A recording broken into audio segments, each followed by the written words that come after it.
Punjab text book 2013 का ये question है इस तरह से कि जी हमें जो है ये डाटा जो अवेलेबल अगर हम देखें तो ये एक रॉ डाटा है, यानी एक जो हमारे पास प्राइमरी डाटा है, और यानी चूंकि इसको सीक्वेंस में नहीं लिखा हुआ। और दूसरी बात ये कि हमारे पास ये एक अनग्रुप डाटा है, और हमें इसमें फाइंड क्या करना होगा जी, हमने इसमें रेंज फाइंड करनी होगी। ठीक है, तो चलें यहाँ पर हम नोट कर लेते हैं जैसे कि ये एक अनग्रुप डाटा है। ठीक है, आप देखें इसमें अगर आप देखें तो हमारे पास जो है वो रेंज, अब रेंज वो वैल्यू होती है जो कि हमें ये बताती है कि इस डाटा में फैलाव कितना है, यानी इसकी छोटी से छोटी और मैक्सिमम बड़ी से बड़ी जो वैल्यू उसमें कितना फर्क है। बड़ी से बड़ी वैल्यू को मैं एक्स एम कह रहा हूँ, यानी मैक्सिमम ऑब्जर्वेशन, और एक्स एल यानी एल फॉर लीस्ट के सबसे छोटी ऑब्जर्वेशन क्या। आप देखें अगर इस डाटा के हवाले से देखें तो हमें सबसे बड़ी जो ऑब्जर्वेशन नजर आ रही है वो 110 नजर आ रही है, और सबसे छोटी जो ऑब्जर्वेशन नजर आ रही है 49 नजर आ रही है। तो हम इसे कैलकुलेट कर सकते हैं जी इस तरह से कि हम लिखेंगे 110 माइनस 49। ठीक है, तो ये हमारे पास रेंज आ गई जो कि 61 बनती है। अब देखिए रेंज से हमें क्या बातें पता चल रही हैं, हमें पता चल रही है कि इस डाटा में हमारे पास जो छोटी से छोटी और बड़ी से बड़ी वैल्यू में जो फर्क है वो 61 का है। इसका तो 61 के यानी 49 से आगे 61 तक जितने भी नंबर्स बनते हैं वो इस डाटा में किसी ना किसी शक्ल में शामिल होंगे। जैसे अगर वेट्स के वाले से बात करें तो किसी बच्चे का वजन 77 है, किसी का 84 केजीज में अगर हम कह रहे हैं। ठीक है, इसी तरह 109 है, यानी 110 से ज्यादा नहीं हो सकता, 110 सबसे बड़ी वैल्यू, या 49 से कम नहीं हो सकता, 49 सबसे छोटी वैल्यू। तो ये एक रेंज हमें पता चल जाती है। अब देखें अगर इसकी यूजेस और प्रॉपर्टीज के हवाले से अगर देखें तो हमने इसको कितनी आसानी के साथ कैलकुलेट किया। जैसे अगर चले हम इस क्वेश्चन के हवाले से बात करते हैं, इसमें सैलरीज ऑफ टीचर्स के हवाले से बताइए रुपीज में। ठीक है, अगर हमने रेंज फाइंड करनी हम क्या करेंगे जी, आर जो इसके लिए हम यूज करते हैं रेंज के लिए, मैक्सिमम ऑब्जर्वेशन इसमें हम ढूंढ लेते हैं जी क्या है इसमें, 15,000 सबसे बड़ी वैल्यू हमने देखा,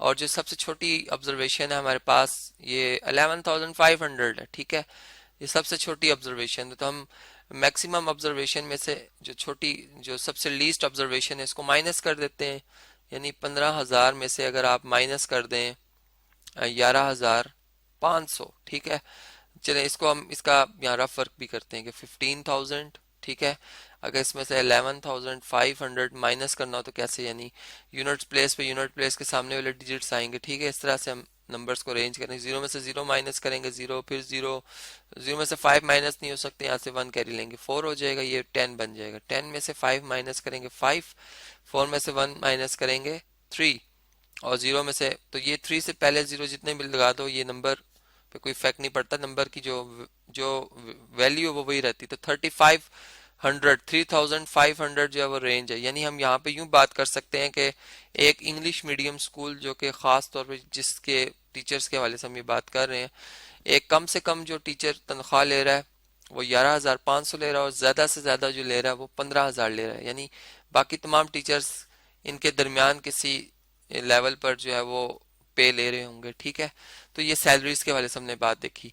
अब देखें इसमें जो हमने देखा कि अगर हमें सिर्फ रेंज के हवाले से बात की जाती और इस डाटा में ये वैल्यूज हमें ना बताई जाती, यानी ये हमें बिल्कुल ना बताई जाती, तो तब भी हम रेंज फाइंड कर सकते थे। यानी रेंज जो है बेसिकली दो एक्सट्रीम वैल्यूज का फर्क होता है। ठीक है, यानी सबसे बड़ी वैल्यू सबसे छोटी वैल्यू, यही हमें दो पता हो डाटा में, बाकी इंफॉर्मेशन हमें ना भी पता हो तो हम रेंज फाइंड आउट कर सकते हैं। अब देखिए यहाँ पर मैं एक और आपको यहाँ से समझाना चाहूंगा कि फर्ज करें अगर हमारे पास ऐसे हो कि हमारे पास हमारे पास जो डाटा है वो कुछ इस तरह से उसमें वैल्यूज आ रही, 5 आ रहा है, ठीक है, 6 आ रहा है, 10 आ रहा है, 15 है, और 20 है। ठीक है, ये हमारे पास ऑब्जर्वेशन है, और हमें कहा जाता है कि आप रेंज फाइंड करें। एक बैट्समैन के चले स्कोर्स के वाले से हम बात कर रहे हैं। अब रेंज अगर हम यहाँ पर डायरेक्ट फार्मूला के हिसाब से देखें तो रेंज हम कह सकते हैं मैक्सिमम ऑब्जर्वेशन 20, मिनिमम ऑब्जर्वेशन कितनी है जी 5 है, ये 15 बन रही है। ठीक है, अब यहाँ पर अगर हम यूं कहें कि अगर मैं इस डाटा को इसमें अगर मैं इसी डाटा की कोई एक वैल्यू या अपनी तरफ से कोई एक वैल्यू ऐड कर दूं, यानी फर्ज करें मैं इन तमाम ऑब्जर्वेशन में जो ऐड कर रहा हूँ नंबर वो मैं कर रहा हूँ जी 5, या चले 2 ऐड कर रहा हूँ। ठीक है, अब मैं इसमें भी 5 में 2 ऐड करूंगा 7 हो जाएगा, 6 में 2 ऐड करूंगा ये क्या बन जाएगा 8, 10 में अगर 2 ऐड करें 12, 15 में 2 ऐड करें 17, और 20 में 2 ऐड करें तो 22।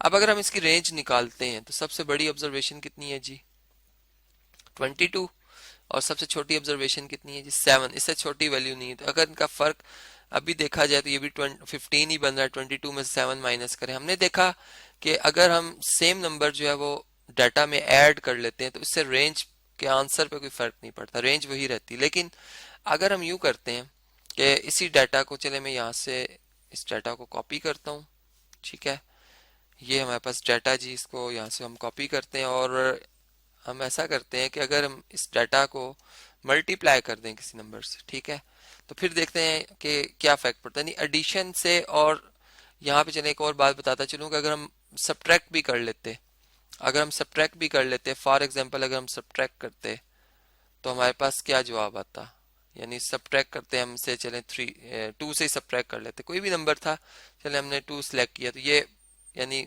5 में से 2 माइनस करें 3 आ जाएगा, ठीक है, इसको के यहाँ पर हम बेहतर लिखते हैं जी 3 आ जाएगा। इसी तरह 6 में से 2 माइनस करें 4 आ जाएगा, 10 में से 2 माइनस करें 8 आ जाएगा, 15 में से माइनस करें 2 13, और 20 में से अगर 2 माइनस करें तो क्या आता है जी 18। अब अगर इनकी रेंज लेते हैं हम तो आप देखेंगे इसमें हमारे पास जो मैक्सिमम ऑब्जर्वेशन है 18 है और जो मिनिमम ऑब्जर्वेशन है वो 3 है। तो इनका डिफरेंस अभी भी 15 ही आ रहा है। यानी यहाँ पर जो मैं बात कर रहा था कि अगर आप अगर ऐड कर लेते हैं कोई नंबर, कोई भी नंबर, और अगर सब्ट्रैक्ट कर लेते हैं तो इससे कोई इफेक्ट नहीं पड़ता रेंज पर। अब हम देखते हैं कि अगर हम मल्टीप्लाई कर लें, जैसे मैंने यहाँ पे क्वेश्चन लिख ही लिया था, अब हम मल्टीप्लाई और डिवाइड के हवाले से देखते हैं। दोनों के लिए एक ही बात होल्ड करेगी, तो मैं सिंपल मल्टीप्लिकेशन पे बता देता हूँ, डिवीजन आप इसको एज ए होमवर्क आप ले लें, ठीक है। तो मल्टीप्लिकेशन में हम ऐसा कहते हैं कि चलें इसको मैं मल्टीप्लाई करता हूँ डाटा को किसी नंबर से 3 से, ठीक है, हर हर वैल्यू को। 5 को 3 से मल्टीप्लाई किया जाएगा, क्या बन जाएगा जी 15, यानी ये 3 से मल्टीप्लाई होगा, ठीक है, 3 6 से मल्टीप्लाई होगा, क्या आ जाएगा 18, 3 जो है वो 10 से मल्टीप्लाई होगा, कितना आ जाएगा 30, ठीक है, इसको बेहतर बनाते हैं जी 30 आ जाएगा। इसी तरह 3 जो है वो 15 से मल्टीप्लाई होगा 45, और 3 20 से मल्टीप्लाई होगा तो आ जाएगा 60।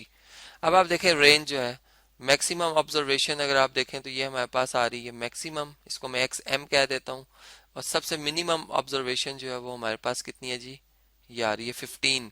तो हमारे पास जो रेंज बनेगी, रेंज कैसे बन जाएगी जी, रेंज में हम जो है वो मैक्सिमम ऑब्जर्वेशन में से minimum observation, least observation minus करेंगे, यानी 60 में से अगर हम 15 माइनस करें तो हमारे पास जो रेंज है आर, ये 45 आ जाएगी। तो इस तरह से हमने देखा कि जो हमारे पास रेंज का आंसर है वो डिफरेंट हो गया। इससे पहले अगर हम रेंज कैलकुलेट कर रहे थे तो 15 आ रही थी इसी डाटा के हवाले से, लेकिन अब अगर जब हम इसको मल्टीप्लाई कर देते हैं तो इसका जवाब बदल जाता है। तो इसका मतलब मल्टीप्लीकेशन और फिर डिवीजन में अगर आप डाटा को मल्टीप्लाई कर दो या डिवाइड कर दो किसी नंबर से तो फिर रेंज का आंसर बदल जाएगा। तो ये था जी आज का टॉपिक, जिसमें कि हमने रेंज की प्रॉपर्टीज के और इसकी यूजेस के हवाले से जो है वो डिफरेंट जो इसकी बातों को समझा।